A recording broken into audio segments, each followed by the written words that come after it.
All yours.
Well, good afternoon, everyone. Glad to be here, and I'm looking forward to having this conversation with you guys and to share my music and some information I hope will motivate you, encourage you to really build cultures that that can create high-performing teams and that work in your specific environment. So let me tell you a little bit about myself and how I discovered the power of music and what it's taught me throughout my life. You see, during my childhood, the world that I grew up in, it had the Cuban Missile Crisis. John F. Kennedy and Martin Luther King were both assassinated. And we had the Vietnam War. And as a child, it was just a very difficult place to grow up in. And so I would often sneak away. And I would go in my house and I'd go into my sister's room and I would grab that little red guitar when it had strings and white tuning knobs. And I would sneak into her closet and sit in there and play that little guitar. She didn't know I wanted to play it, but I would often do that without her knowing it. So one day she caught me. And she realized that although she had taken some lessons, that she really didn't want to play the guitar. And it was something that I just fell in love with. And as a big sister would, she let me have it. And that it was in more ways than one, if you can imagine, with big sisters, right? She let me have the guitar, but she also let me have it. And since that time, I haven't had to take her guitar or steal her guitar. And in fact, we found the guitar in a closet somewhere without the strings, and we took a picture of it and we laughed about it. But it was falling in love with learning to play music and what music has taught me throughout my life. You know, music has taught me to be disciplined. It's taught me to play well with my friends. It's taught me processes. It's taught me systems. What I didn't realize, and I learned it in college, was that music helped me to become better at math and technology, because music develops the same part of the brain that you use in mathematics and technology. And so I started getting pretty good on playing the guitar, and I wanted to join a band, and with some friends of mine that I joined the band with. And one of them happened to be a really, really, really good guitar player. We're still friends today. I met him before the pandemic. I was down in Florida, down in Lakeland, and spent some time with him. We actually played some music together. And he still plays really well. But even then, at that age, he was playing like Jimi Hendrix. And I knew I couldn't compete. So, but I still could play. So I picked up the bass. And you know, when you're playing guitar, or learning to play guitar, you're able to strum on some chords.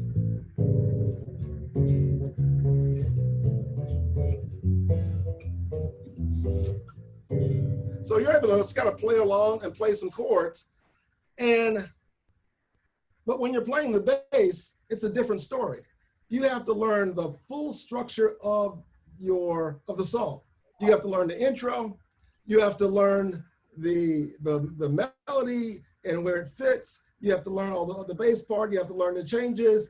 And you're kind of like the foundation of the band, if you will. And you really have to make things happen. And so we would, as we grew up, we would go to this place, and this was in Lakeland, called the Lakeland Civic Center.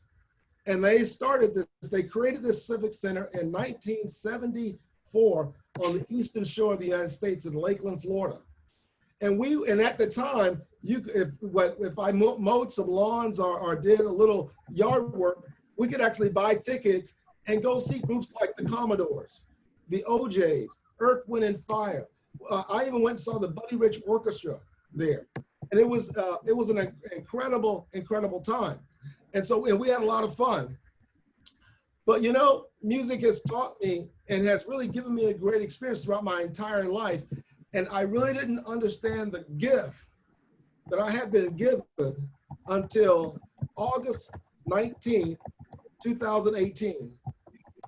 You see, on August 19, 2018, I was rushed to the hospital having a major bout with vertigo. And it wasn't the regular, if there's any regular kind of vertigo, it wasn't the regular vertigo. This one impacted my right inner ear nerve. I lost capability at 86%. I only had 14% capability in my right inner ear nerve, the right inner ear nerve. And it wiped out what they call the vestibular system. I lost the ability to walk and balance. And this happened 6 weeks before I was to give a TEDx talk. I came home with a walker.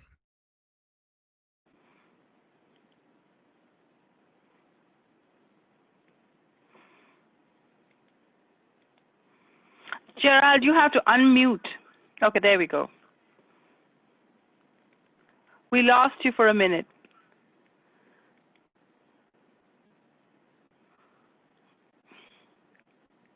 Gerald, you have to unmute. Okay.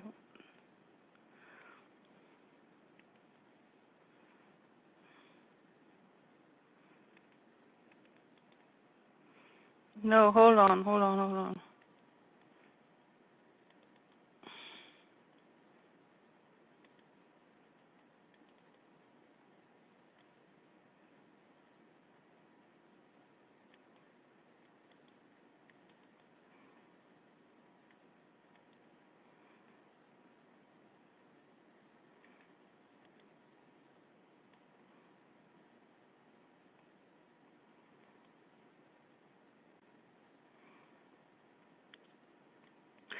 Gerald. Okay.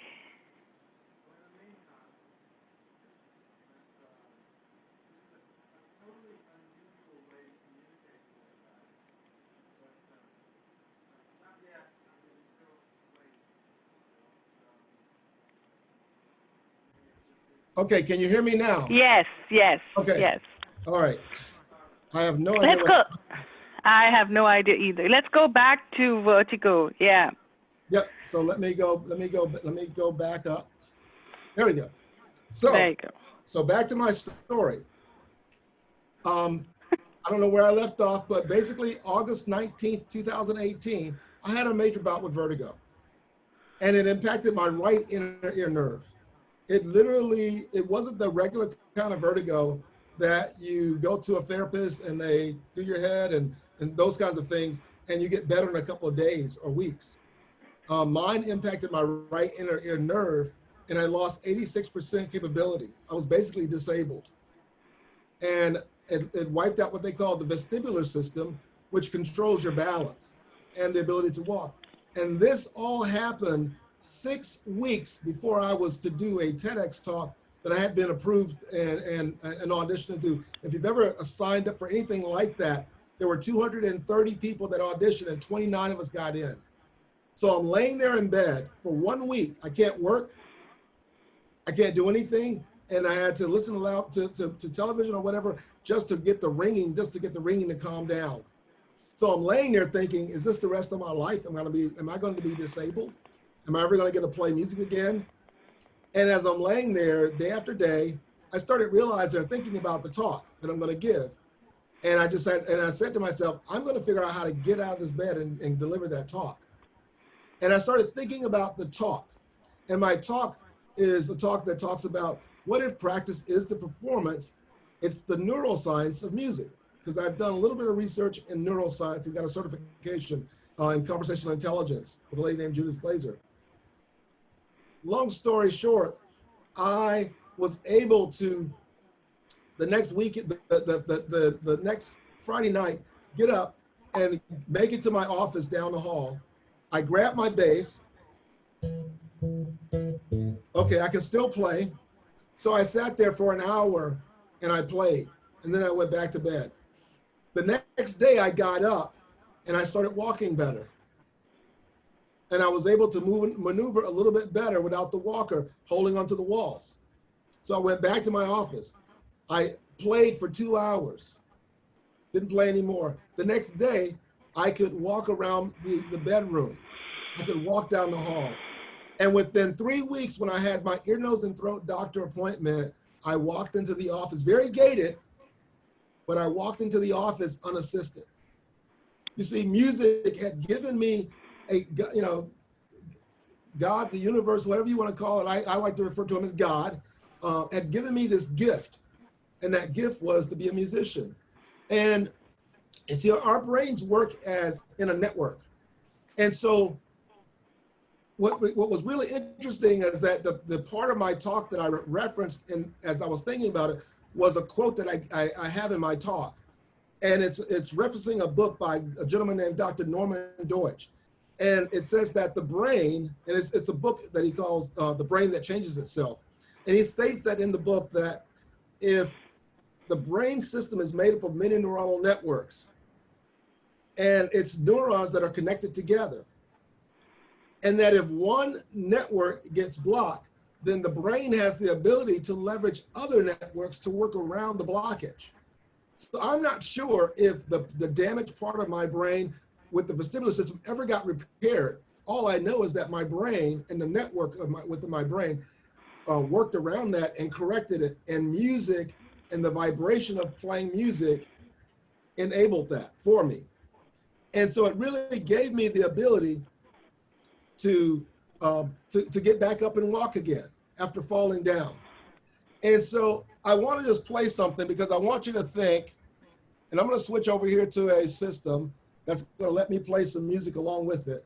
So if you don't mind, I want you to think about your life and think about the things that have taken you down, right? And some of them may still be trying to hold you down. Some of them you may have overcome. And I don't know about you, but every once in a while, I think about that whole journey of just getting back to the point to be able to walk. And I did step on that stage and give that talk. And I want you to think about your life. And as I play this song, it's a song by Donnie McKirkland. It's called We Fall Down, But We Get Up. Can you guys hear that?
So even though we fall down, we still can get back up.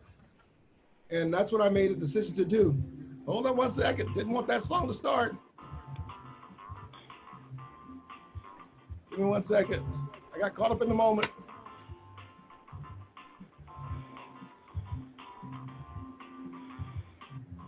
Okay, there we go.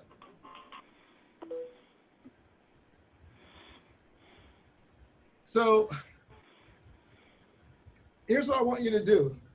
I want you to think about your business, your organization, and I created an assessment called the 11 most common mistakes that companies make or that individuals make.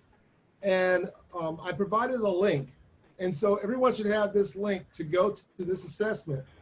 And what I want you to do right now is, I want you to click on that link that was sent to you in chat. And I want you to go and take this assessment, because there's going to be some information we're going to talk about that's going to help you think through things for your own organization, whether it's your family, whether it's your church, whether it's your business, whether it's a government agency. These principles are all affected by the same.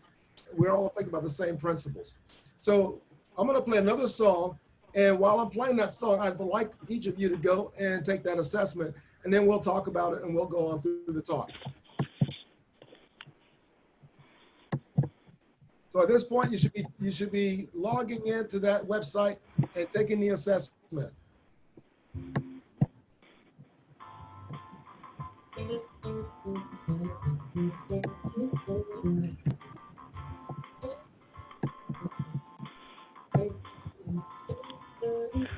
How effective the organized approach to buying?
Are you taking that, Claire? Yeah.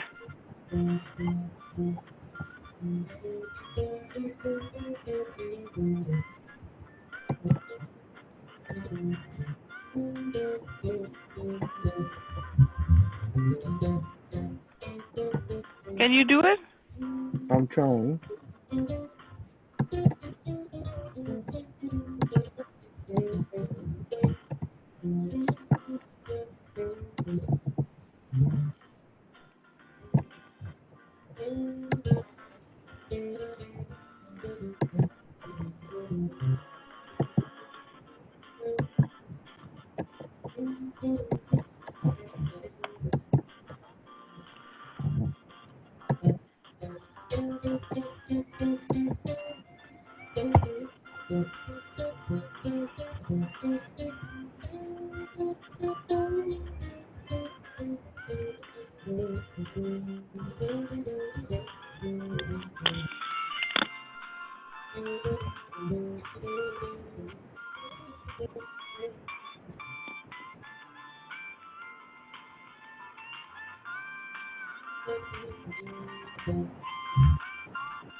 Okay, so we should be done with the assessment.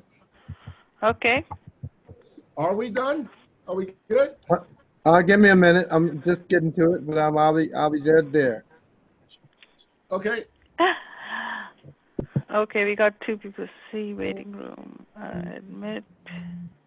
Okay. All There right. we go. All right. Excellent. Okay. Excellent. So now, if you put in your name and your email, you're going to get a report from my system to tell you about your assessment. So if you do that, you'll get the information, and then I'll also, if you'd like, I can also share with you. I can do a consolidated report and give you kind of like the full assessment of where things are right now. I have to remove a lot of people's names because right now I've had over 147 people or companies take this assessment. And the question that I want us to focus on of the assessment is, my organization's leadership team is consistent in setting an example for the changes they recommend. Now, of all the questions, why that one question? Here's why I think that question is important. I believe that the leader of the organization is not only the conductor, but I think he's also the bass player. And here's why I say that. Because the bass sets the tone for the music. And if, as the bass player, you know your part and you are in tune and on time, then you're going to help provide a solid foundation for the rest of the band. And you can see through this assessment that there's only 21% of the people that said that their leadership always sets an example. 32% said often, 23% said seldom, 17% said infrequent, and then 6.8% said never. So here's why that's important. So we're gonna play this little game, and I'm gonna again switch screens, and I'm gonna go to the browser, and here's a little wheel. So for that particular question that you answered, I want you to remember what answer you put down. Was it always, never, frequent, infrequent, seldom, and often? I'm gonna spin this wheel, and if your answer falls within that wheel, then I'm going to get your information and ship you a copy of my book, my first book. My second book is out there as well, or it's being published in production with my publisher. But I'll send you a copy of my first book, and I'll sign it and send it to you. So here we go. Does everybody see the wheel? Yep. Okay, so the answer is often. Do you have anyone who's a winner that their answer was often? I scored often. I said often, but you might want to spend someone else, but that's okay. I'm a host. Is there anyone else that scored often? Okay, I'm going to spin the wheel again because you guys have seen my book. So Yeah. Spin it again. I'm going to spin it again. Let's see what happens. Now this time it says always. Do we have any always?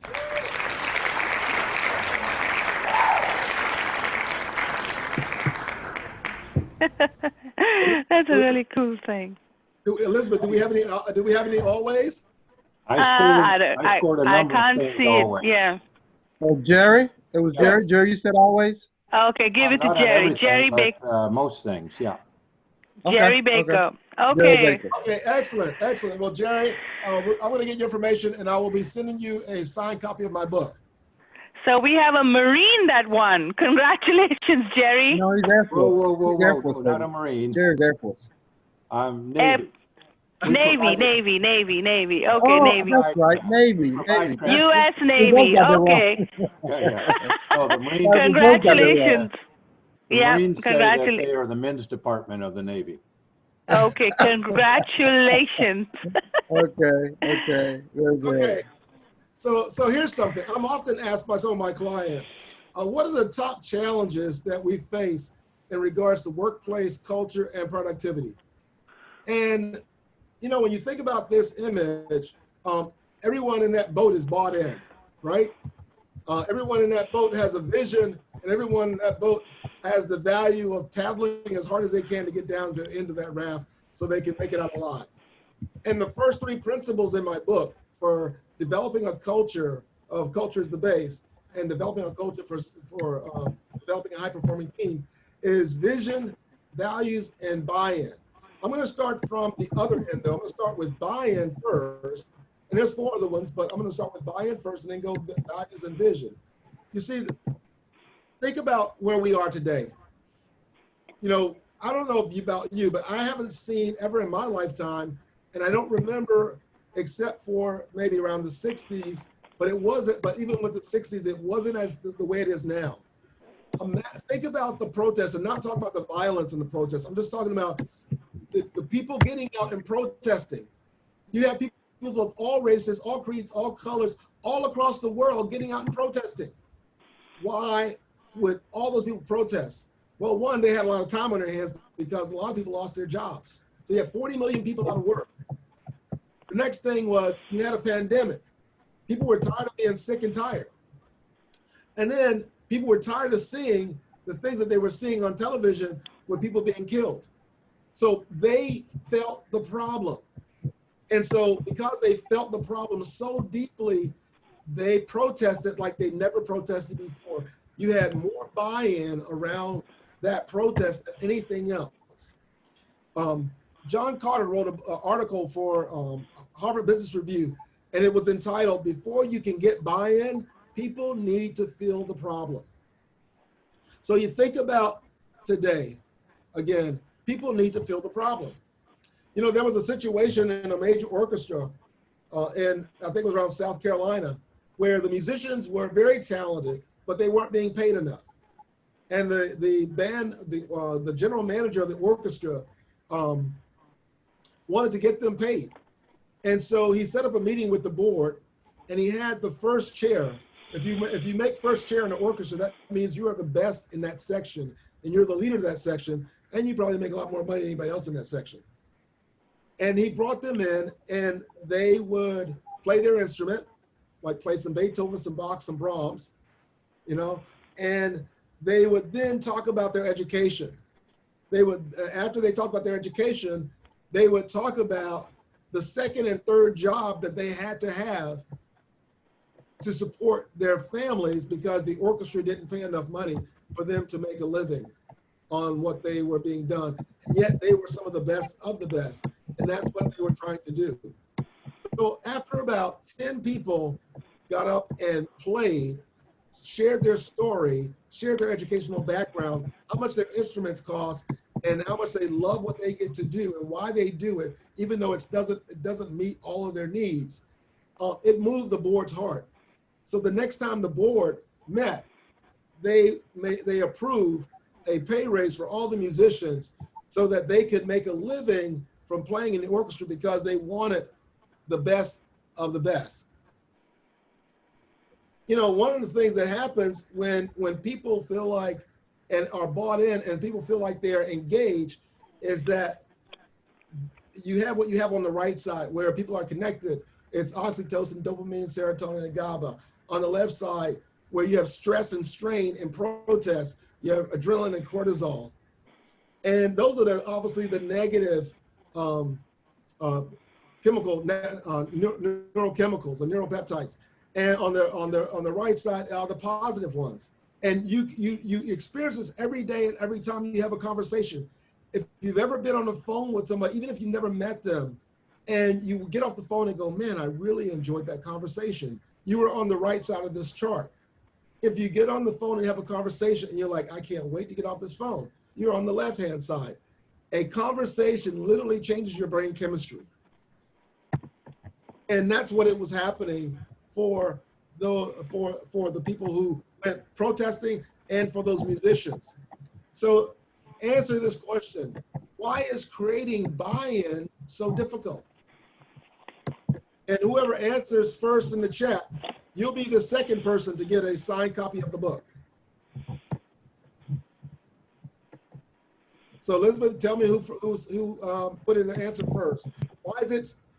Why is creating buy-in so difficult? So far, I have nobody responding. Come on, everybody. Don't you want a copy of the book? You got to put it in the chat.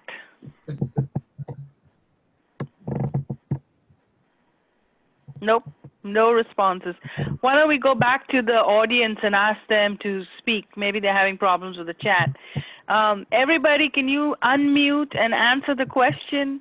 Why is creating buy-in so difficult? I don't need the book, but I'll give you my answer. I think everybody's at different, oh, there we go. Peter White, unaligned goals. Yes, okay, very good answer. So Peter White wins. Okay, so you get a book, Peter. Yeah. Okay. But if you think about that, and I want to be careful with time, so I'm going to go ahead and move on. But if you think about that answer, you know, there are a number of reasons why it's hard to get buy-in. But you know, in my book, I talk about the idea that buy-in is a team sport. It has to be something that we do together. So the next thing is I want to talk about this gentleman. But before I talk about him and tell you who he is, I want to play a game. And I want to play the game of name that tune. So I'm going to play something and then I'm going to stop. And I want you to name that tune. Okay.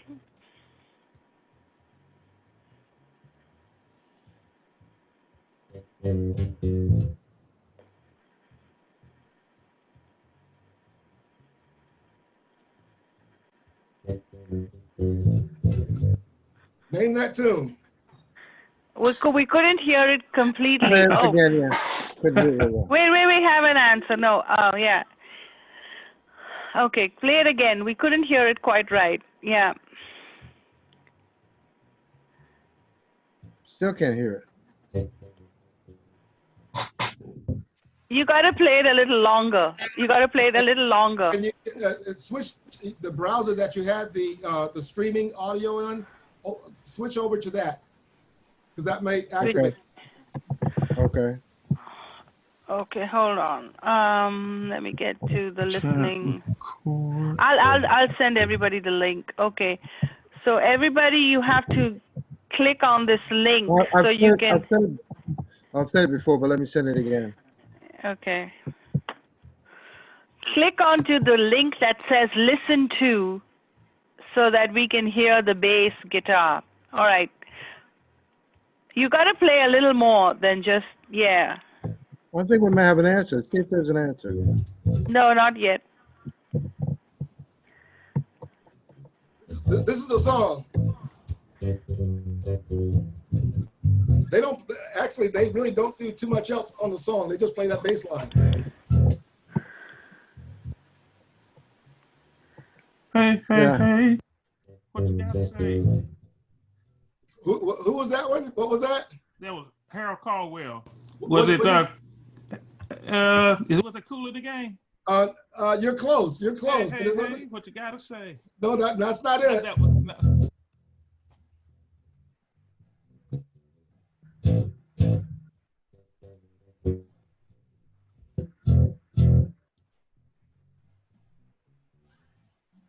I'm only hearing half of the song. That's what's wrong. Okay, I'm gonna give you this one. How about "Good Times" by Chic? Good times. Oh. Okay. Okay. Okay. Try another one. So here's Try another one. Try another one.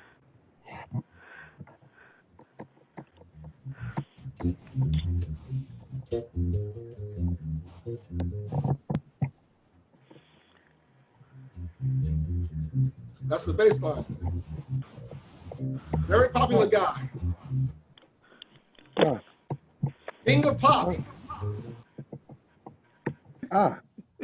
Can't hear it. Yeah, I'm only getting part of the song. I mean, hearing part of the bass, and then it cuts out. If you listen to it through the listen to, that's why I gave you that, because it streams it better than Zoom will. Yeah. Okay. All right. Let's try this then. Huh.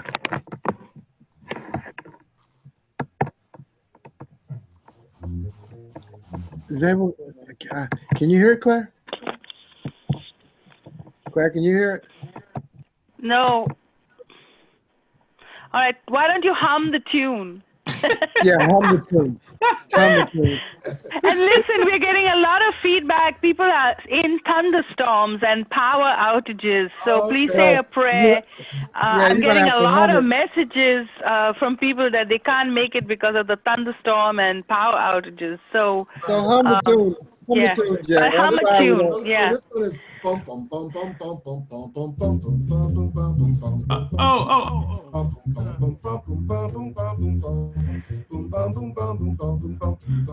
Okay, Harold, what is it? Oh, Lord. Is that Michael Jackson? That's Michael Jackson. Uh-huh. Michael Jackson. Billie Jean is It's not mine. Yes, it is. Billie Jean. There you go. Okay. Okay, good. Okay. So again, so U.S. Air Force. Harold is rooting for U.S. Air Force. Congratulations, Harold. Thank you. All right. Okay, I'm all right. going to stop there because of this the difficulty listening and so on with the app. But the point of the matter is this. You know, all you needed was the bass line for those songs, and when you knew that song back in the day, you heard that bass line, you knew you knew the song, right? You knew exactly what song that. So the bass. Oh, okay. Hence the name of your book. Bass is the culture, and So, if you got the bass, then you're strong where you are. The bass gives exactly. you the power. Exactly. That's the whole metaphor of the book, is that if you got the right baseline or the right culture, then people walk into your company, they know exactly who you are. Think about this gentleman I have on the picture. That's Mr. Marriott. And he's Mr. Who? Joseph Marriott. Oh, the founder of Marriott Hotels? The founder of Marriott Hotels. Oh, wow. And these are his, and I talk about him in my book, and these are the values that he espoused. And did he play bass? He played bass. He didn't play, well, he played bass for Marriott. Okay. Okay. That's why bass is the new lead guitar now. There you go. He played bass for Marriott. Okay. No. That'd be an interesting story. Yeah. Okay. Bass is now the CEO. There you go. Yeah, okay. So here's awesome. the deal. His values were get it right the first time. And it wasn't a harsh value. It was, hey, be disciplined, be good at what you do, practice, work on your craft, get it right the first time. The second value, money is a big thing because you got to have money to make things happen, but it's not the only thing. Not the only thing. And then he says, a caring workplace is a bottom line issue.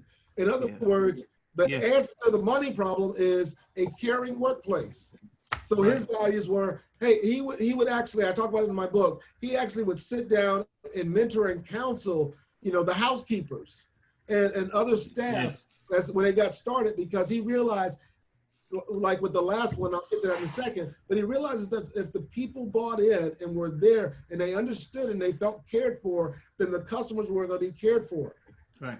And he promoted from within. So if you came in as a dishwasher or as a maid making up the bed, you had the opportunity to join a leadership or management track and become a leader or manager within Marriott.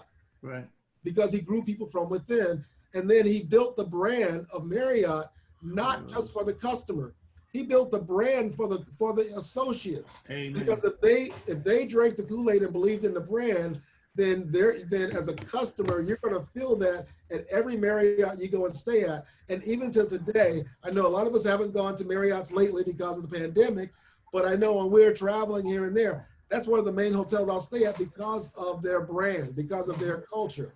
And it's like he's baked it in, right? He's baked it in. So, and here's why this works. And is on the left-hand side, you have distrust. On the right-hand side, you have trust. Now, this is some more neuroscience. When we hear an idea or we experience something for the first time, we listen to it from what we call our small brain or our lower brain, which is based on what is called the amygdala. And when we hear something, it's either we trust it or we don't trust it. And if we don't trust it, then do we fight it? Do we flight from it? Do we freeze? Or do we try to appease it so that we do not get hurt? Now, if we trust it, then we think, wow, this place is wise. It's full of integrity. There's a strategy, there's empathy, there's compassion, there's foresight, there's insight or innovation and trust. So on the right, you have a wise fit for trust. But on the left, you have fight, flight, freeze, or appease. And your value system in your organization can build trust or it can create distrust. And it will affect the way your people perform at a neurological level, and they can't get around it. And lastly is vision. When we think about vision, you know, we have to have a vision that matters. The good book says, people perish without a vision, people perish, but with a vision, people flourish. Mhm. And, you know, the reason I selected this picture is we have to have a vision that's inclusive because we're all here together. You know, one of the things about this pandemic is that it's on every continent. No one has escaped this thing. Right. And it's I think it's the creator's way of saying, you guys are all in this together, whether you like it or not. That's right. And you got to deal with it as one. Because I don't know of any other time you've had something that's touched every single country, county, hamlet, continent, rock, or desert than what we have right now. Yeah, that's right. And if we don't come together and deal with it together, then divided we fall. But together we can put that whole thing back together. Mhm. And so when one of the main things is to think about your vision for your company. You know, why do you have a vision? Why are you in existence? Why do you do what you do? What's your mission? What's your purpose? Where are you going with it? Are you inclusive? Are other people involved? And is it based on values? And is it based on getting buy-in and getting people together? So I'm coming to the end of my talk here, and I've only covered 3 things that are in my book. There are 7 principles that really focus on the book, and these are those 7 principles altogether. Each chapter starts off with one of those diagrams with that particular focus in the middle of this diagram. And so instead of just kind of talking through those, I thought I'd do it this way because I want you to stay with me till the end. Can you hear this? Yeah, Yep. we can hear Yep. it. So the first thing you got to have is vision. Because you got to have a good vision. If you don't have a good vision, you have no idea where you're going. And you have no way to communicate it. Yes. Next thing, you got to have great values. And values are not just things that are on a wall, but they're the principles that you live by. They guide our behavior. Mm-hmm. And so once we have a great set of vision, a good vision and values, then we got to get everybody involved. And as I say in my book, buy-in is a team sport. Right? You gotta get everybody to buy in.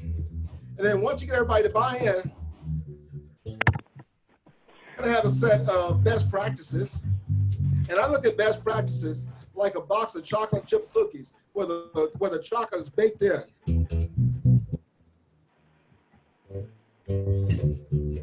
And then you gotta have some stories because stories move your head, your heart, and your hands. And then next, you got to have a good environment.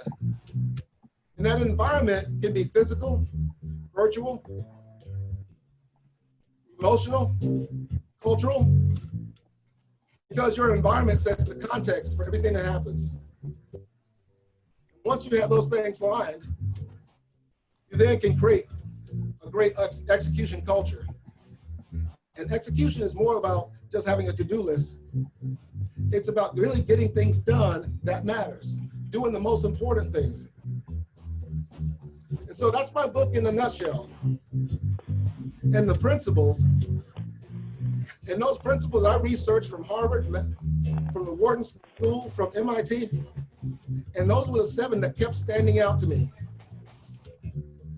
So I'd really thank you guys for joining the call and let me share my story and share my life.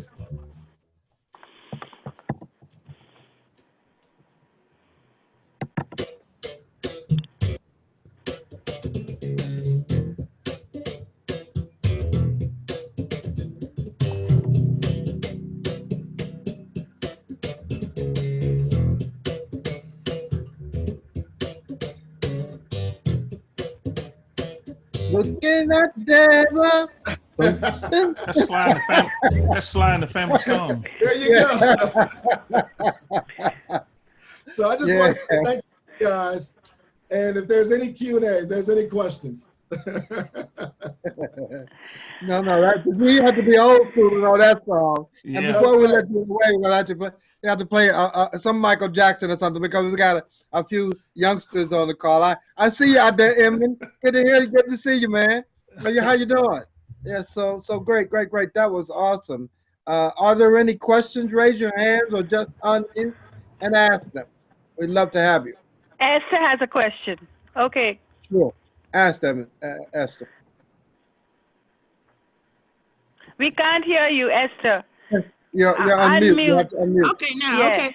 I'm new at this thing, and all I want to know, you all know what buy-in is. Is it where each brings something to the table for the Yes. working order? Yes.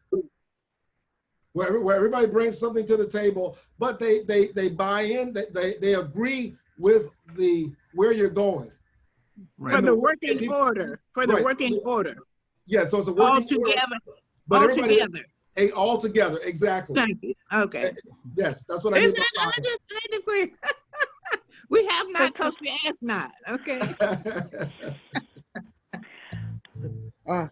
I have a question, though, Gerald. You did Yes. mention, Peter said something about alignment, the group unaligned. And Yes. as you mentioned, buy-in and true alignment. And as you know, working with different groups, you get different levels of alignment and different congruous, involvement. And it's great when you have, happy times and you can trouble through this unalignment. But then there are traumatic circumstances that you have to find a way to get real alignment. And it has in some ways to do with self-esteem or people feeling competent enough or that they have something to offer. Right. If you can share with us some things about that would be quite beneficial, I think. Yeah, I mean, it really starts off with the vision, right? So Uh-huh. the vision has to be something that is compelling and that engages people. And it may be something like in the military, they have something called the commander's intent. They don't tell you how to take the hill. They just know, hey, we got to go take that hill to Right. save this area. And Right. then everyone else gets together and figures out collectively how to do that. And by figuring it out collectively together, then they can kind of create that buy-in, because there's one thing I learned about buy-in. People buy into what they create. Right. If what they're given is a bunch of orders, then they're not going to buy into it and you're not going to have alignment. But if you have an intent, my intent is to build a world-class organization. How do we go about that? Let's ask everybody and figure out ideas and let's do it together. Then I want to get alignment around, because everyone's going to be giving their ideas. If I have the idea and I'm going to dictate the steps, then I'm not going to get alignment because I'm not asking them to give me their hand and their hearts. Okay. So I have a question. Yes. Okay, sometimes you feel you're productive, but you're not unless you're making a sale and unless you're meeting your goals, whatever goals you set in that vision. So how can you stay productive during COVID? And we need to get back to the book because we need to talk about how to get a copy of the book. So what are your tips? Like, how can we stay productive when everything is changing so rapidly around us? So, if you had a plan that you were going to be at 10 events and now there's no more events. So, how can you stay productive? And tell us about the orchestra. What happens when someone goes off key?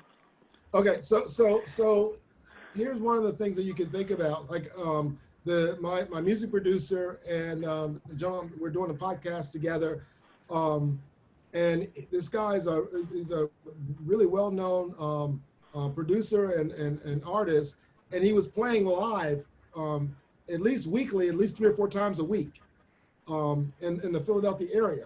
Well, COVID happens, that whole thing got shut down, and he had to pivot. So he had to think, well, I've done a lot of producing, I've done a lot of songwriting. And so he started going back to that. And now he's busier than ever because his producing and his songwriting and other things have taken off. And he started doing something else he wasn't doing. He started marketing, and he started doing videos on YouTube teaching people how to write songs, how to produce a song, how producers think, how songwriters think, how musicians think.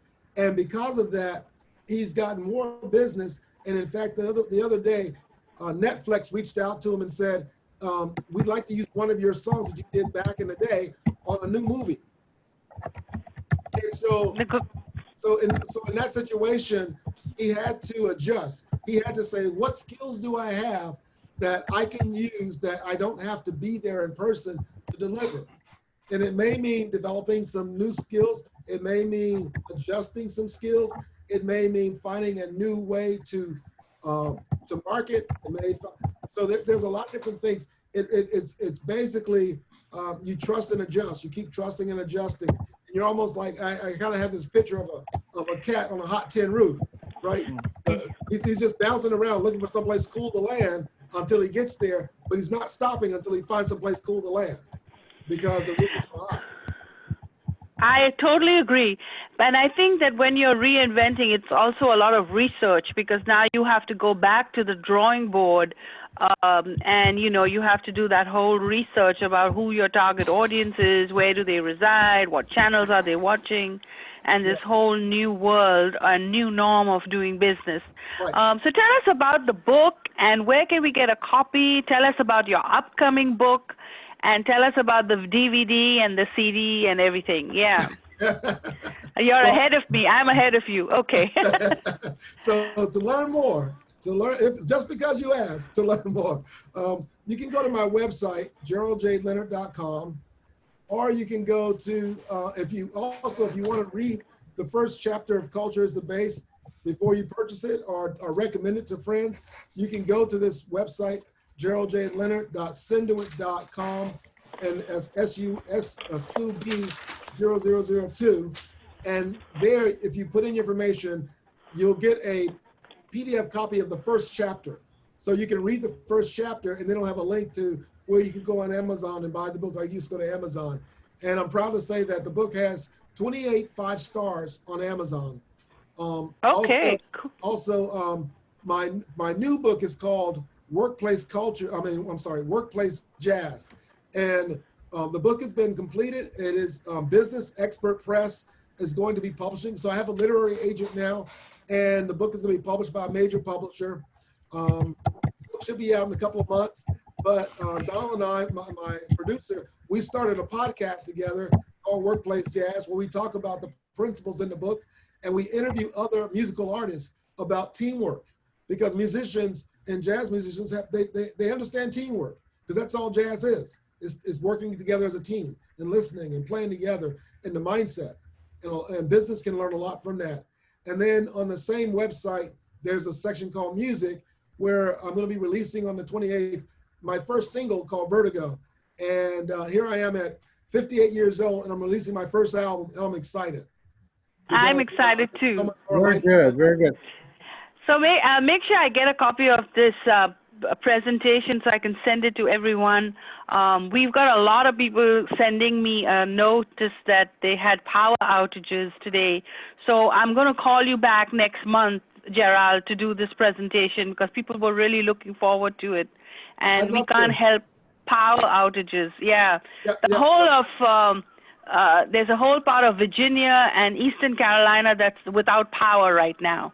So that's why we had this less people. And I said we'll do it again so that they can catch up and see what they missed. So so we need to have a copy. We can't help the power outages and the rain. I know India's having the same problem right now, so we can't help what's going on around us. So I have another question. I want to ask everybody in the group, and I'll send everybody a thing. If you can review the first chapter and write a comment for Gerald and give him another star, then with the club connections, then maybe he can get some more stars. What do you think? Right. Okay. So I'll motivate the group to do that. Okay. Let's do this. Can you give us another song, and then we come back and wrap it up? Is that okay? Sure, I can. I'll play you. I'll play you a song. The next song I'm working on. It's going to be called Gulf Shores. I live in the Alabama area down by Daphne, near the Mobile Bay area, and the Gulf Shores is right off of the Gulf of Mexico, and it's just a beautiful area. And I wrote it after spending some time with my new wife. I went through relationship changes and whatnot, and that time inspired me. So I wrote this song, and it's going to be the second song on the album. Okay. It's a little funky and a little slow and funky, but I like it. So if you guys you got to have your listener on. So if you have that on, I can play.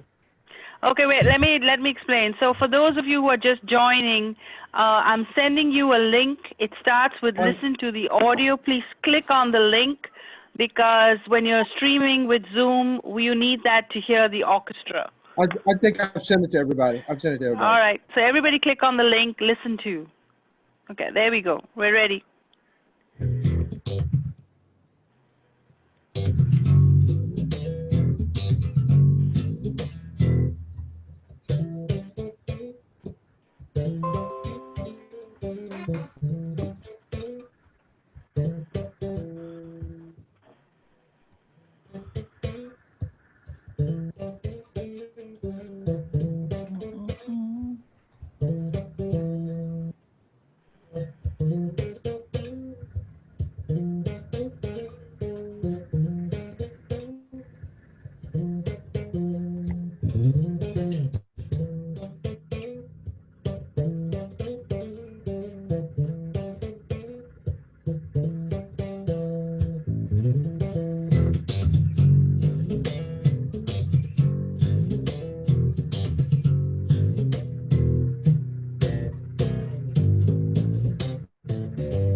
Okay, very good, very good. I really, that was tremendous. I want to encourage anybody else who has a question, but I would like to take a minute, if you will, to recognize another caller from Asia. He's on, young fella, and he joined us late, but I thought he might get a kick out of it. Invan, come on, show yourself, man. Invan Barnetto, he lives in India, and he wanted to have him join. And so say something for us. Say something. No, I'm very sorry. I joined a little bit late. It's already past midnight here, so it's pretty late over here. Oh, But I just thought I'll join and say hello. All right. I'm glad you're able to join us. And Edwin is a sailor. He's always on sea. So right now he's stuck with the shutdown for COVID. So he's home. Hi, Edwin. Okay, great. So what did you think of the presentation? Yeah, I joined pretty late, so but what I saw, I think it was pretty good. Okay, cool. I just saw the last part of the 7 steps of vision, values, execution, and that stuff. So very good, very good. Okay, so are there any other questions from the group here? Anybody need additional value, asset, direction? I think this is quite fabulous, actually. Culture is the base, and Brian, are you still on the call, Brian? They had a major flood there too. We've got terrible weather out here. All right, Harold, any questions? Any bass questions? Harold said he's a big jazz fan. I tell you what, within the last few years, the bass has become my number. I go on YouTube and look for bass players, female and male. And right now, one of the groups that I like is Snoop. What's it? Oh no, Snarky Puppy. Yeah, Snarky Puppy. Yeah, they're really good. They are awesome. That young man, and he's the bass player that leads that. Yeah. Leads that group. And and long before then, back in with Larry Graham. And, where the bass really started kind of sticking out. Yeah. Just plain old bass. Sly played for a long time. I don't even. But James Brown had to calm him down. Oh yeah, because he was. Yeah. So the bass has really become an instrument that's on the forefront. It was started in the back. All it did was just keep the beat. Yep. And now it's out front. Yep. Which is I had the pleasure of when I met Donald, and I didn't share that story, but when I met him, and he saw my book, he introduced me to the leader of his band, who was Gerald Beasley, a bass player. And then Gerald has a bass boot camp in Philly, and I went to it the first year, and I was blown away. I met Victor Wooten. My God! And I got to stand on stage with him and do as a master class and participate. Man, that inspired me so much. The following year, I went back and I met Marcus Miller. Oh my God! And then they were going to have it this year. I think they'll have it next year. They're going to have Stanley Clark. So I'm like, that's my respite. I go there and I get inspired. Yeah. And those guys are amazing. Man, I'm telling you, it's an amazing instrument too. And that it can be very indicative of us as people who are those who are last shall be first. Exactly. So I've been very inspired and motivated to, because I've ended up being able to meet and hang out with some really cool people. Yeah. And the thing I like about them is, they're at the top of their game. Like Victor has 5 Grammys, but he's a regular person. Yeah. And Gerald is he's done so much in the Philadelphia area, but he's a regular person. Yeah. And that's how they treat the bass camp and the bass players are, because the thing about bass players, you're there to support. You're there to make the band look good. If the band looks good, you're doing your job. Oh man, yeah. You say that again. And it's a great instrument. I wish I could play, but I just enjoy listening. I just enjoy listening to the bass line, even in regular songs. And after I got hooked on the bass and listening to the bass, I would hear songs, but I'm always trying to key in on the bass to see where the bass is going. Yeah. The bass, like I said, the bass used to be an instrument just in the back. But now it's an instrument on the forefront of everything. And so exactly. Now you play stand up too? I do play stand up, yes. Okay. Yeah, it's a different kind of sound. That's what I did my bachelor's in. I went to college for that. That's what I did my bachelor's and master's in. Very good, very good. There's a young lady who's a jazz singer too, who plays stand-up bass real good, real nice. Yes. Thank you so much. Peter White used to work with me in advertising, and Peter, can we see you, or can you say something? Peter, yeah. I'm sorry. Are you talking about Peter White, the guitar player? Peter White, yes, Peter White. No. I do have some of his CDs around the house, though, just so people think I'm that guy. Yeah. I think Peter White lives in Maryland. I know another bass player, David Dyson from Pieces of a Dream. White. So Peter, say something. Do you want to say something about the presentation or a question or anything?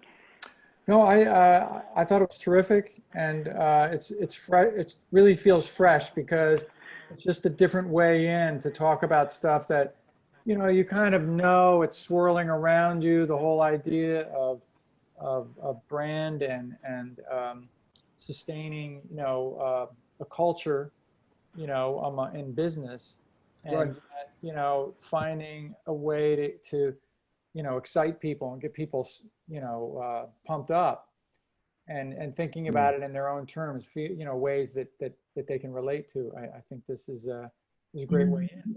So terrific, Gerald. Excellent. Appreciate it. Thank you very much. Very good. Thank you for joining us. I have Carol Brown. Can you speak, or are you able to say something, Carol? Yes. Okay. I definitely enjoyed the presentation. It opened my eyes to, especially looking at it a different way, of buying into the vision, because I have a hard time having others see the vision, and then I didn't think about the trust and the distrust. Right. Way awesome, and how that plays, all that plays into building the vision and building the people, and let them see what you see, and using their ideas also along with your ideas to get it accomplished. So thank you very much. Oh, you're It kind of welcome. opened my eyes, really. Yes. And I'm from That's Philly, so it's excited me to hear you talk about the music coming out of Philly. So I appreciate that also. that's awesome. And Jerry Baker, can you get on? I can see a hospital or a building behind you, but everybody's got these new Zoom backgrounds now. So,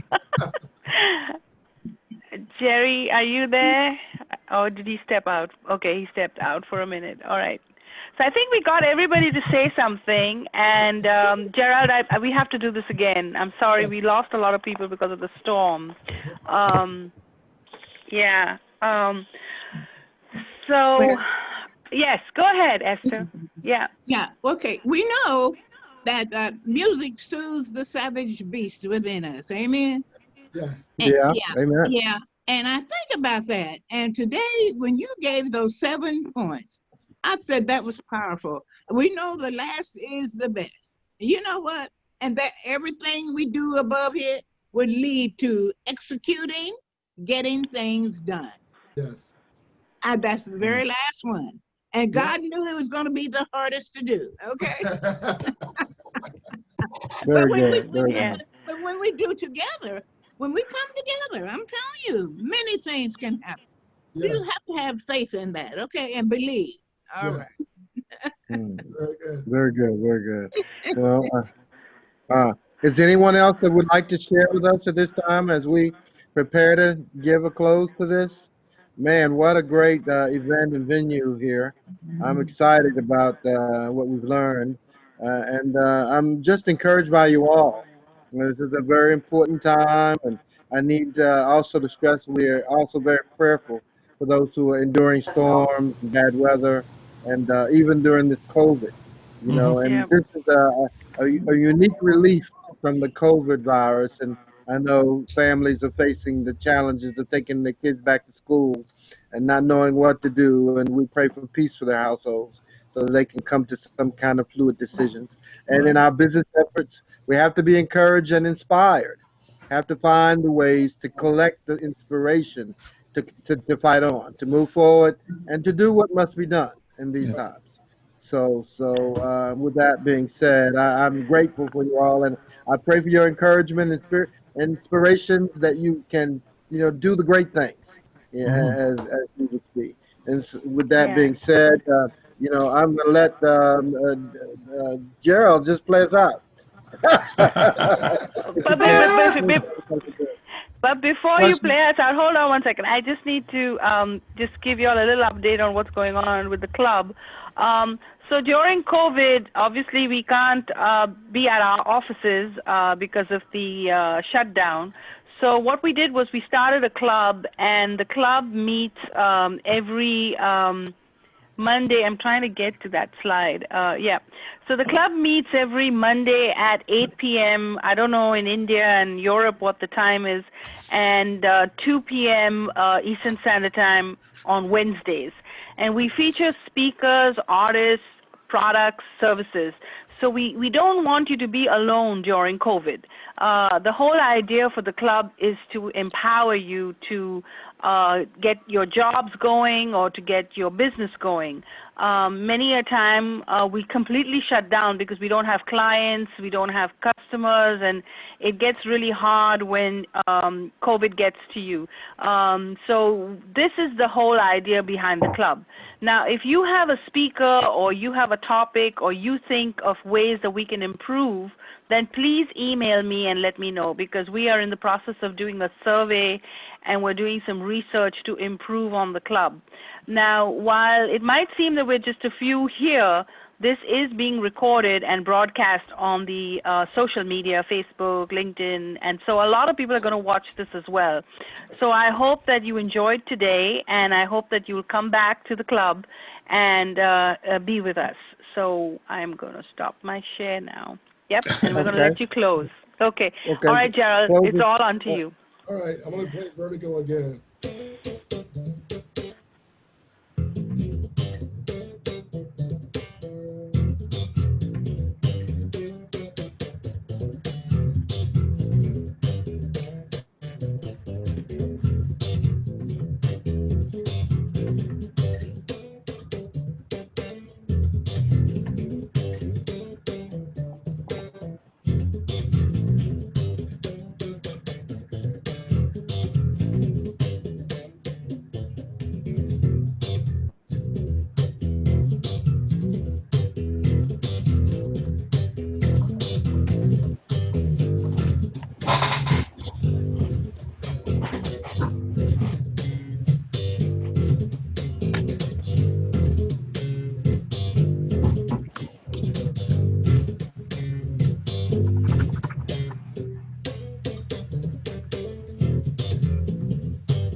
got the book. I don't.